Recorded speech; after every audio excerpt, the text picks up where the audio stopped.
Esteemed citizens of Russia, dear veterans, soldiers and sailors, sergeants and petty officers, ensigns and warrant officers, officers, generals and admirals, I congratulate you on the day of great victory. The defense of the motherland when its fate was at stake, that was always sacred. Those feelings of real patriotism drove volunteers of the Minin and Pozharsky militiamen. They fought on the Borodino field. They fought outside Moscow, Leningrad, Kiev, and Minsk, Stalingrad, and Kursk, Sevastopol, and Kharkiv. It's the same now. In these days, you're fighting for our people in Donbass, for the security of our motherland, Russia. The 9th of May 1945 entered world history forever as a triumph of our unified Soviet Union, its unity and spiritual might, unprecedented feats of heroism at the front and at the home front. The day of victory is close to each of our hearts. There is no family in Russia which wasn't scorched by the Great Patriotic War. Its memory doesn't fade.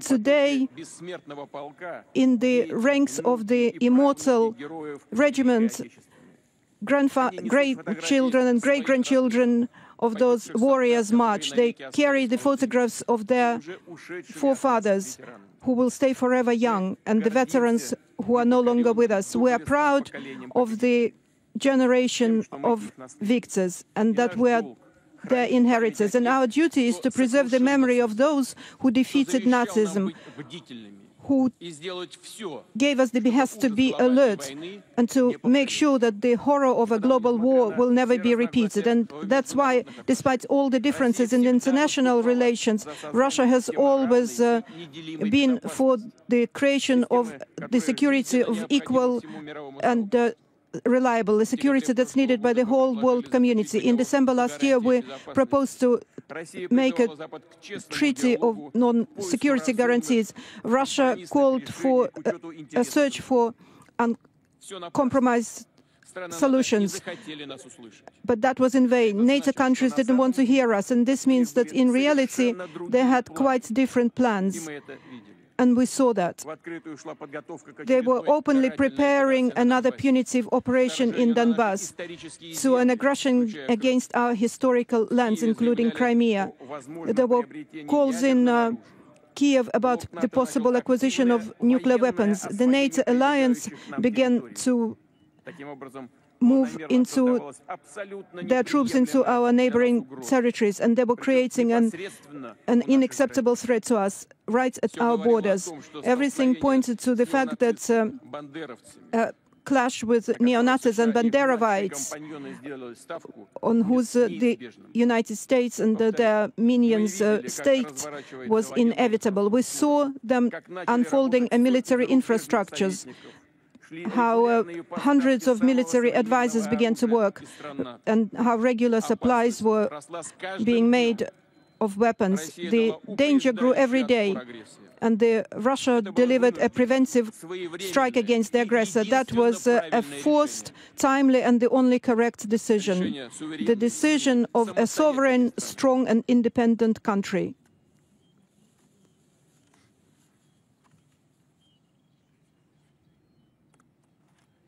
The United States of America, especially after the collapse of the Soviet Union, began to talk about its exclusivity, and they accumulated with that not just the whole world, but their satellites as well, who now have to pretend that they don't notice anything and swallow everything patiently. But we're a different country. Russia has a different character. We will never give up our love for our motherland, from our faith and our traditional values and the traditions of our ancestors, from the respect for peoples and cultures. But in the West, they decided to cancel this value. Such moral degradation was based on the cynical distortion of the Second World War and the mistreatment of the memory of the victim, the cancellation of the courage of those who earned this victory. We know that the American veterans who wanted to come to the military parade in Moscow were prohibited from doing that. But I want them to know we are proud of your feats of heroism and your contribution to the shared victory. We honor all the warriors in the Allied armies, the English, the French, the Americans, the partisans of China, all those who defeated Nazism and militarism. Esteemed comrades, today the militiamen of the Donbass, together with Russian servicemen, are fighting on their land, where the militiamen of Sviatoslav and Monomach, Rumyantsev and Potemkin, Suvorov and Brusilov defeated the enemies, where the heroes of the Great Patriotic War stood. I address our armed forces now and the militiamen of Donbass. You are fighting for your motherland, for its future, so that nobody will forget the lessons of the Second World War, so that there will be no place in the world for punishers and Nazis. Today we bow our heads to the blessed memory of those whose lives were taken by the Great Patriotic War, to the memory of sons, daughters, fathers, mothers, grandfathers, husbands, wives, brothers, sisters, relatives, and friends. We bow our heads to the memory of the martyrs of Odessa who were burnt alive in the trade union building in May 2014, to the memory of women and old people and children in Donbass who died under the shelling of Nazis. We bow our heads to our comrades in arms who fell in the righteous battle for Russia. Let us observe a minute of silence.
Dear comrades, the death of each of our soldiers and officers is a tragedy for all of us, an irreplaceable loss to their families.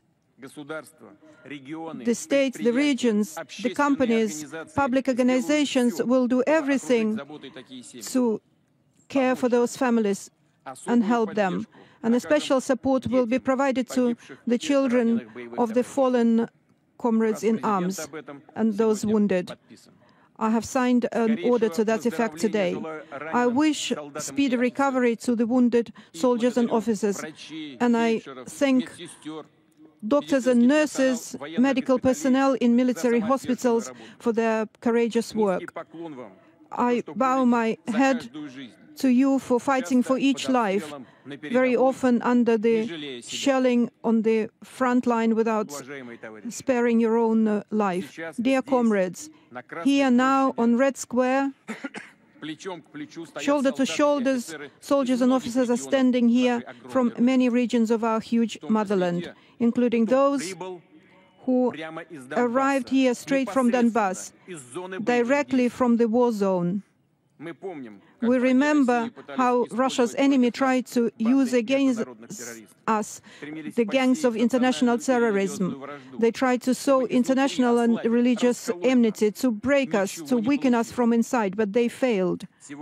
Today, our warriors of different ethnicities are fighting together in the battle. They shield each other from bullets and fragments and shrapnel as brothers. And this is the strength of Russia, the unbeatable strength of our multi-ethnic nation. Today you are defending what our fathers, grandfathers and great-fathers fought. For them, the highest meaning in their life were their motherland's prosperity and safety. And for us, their descendants, our loyalty to our motherland is the greatest value and the greatest basis of Russia's independence. Those who defeated Nazism during the Great Patriotic War showed us an example of heroism for all times.